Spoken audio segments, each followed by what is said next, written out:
A Psalm of Life by Wadsworth Longfellow.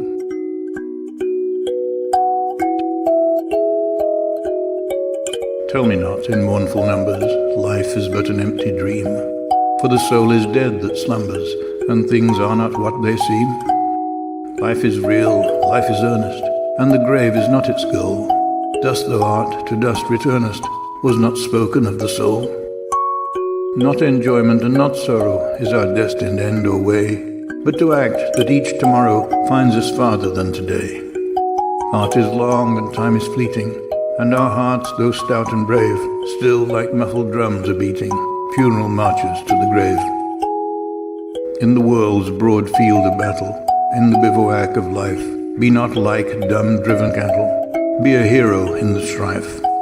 Trust in no future, however pleasant, let the past bury its dead. Act in the living present, heart within and God o'erhead.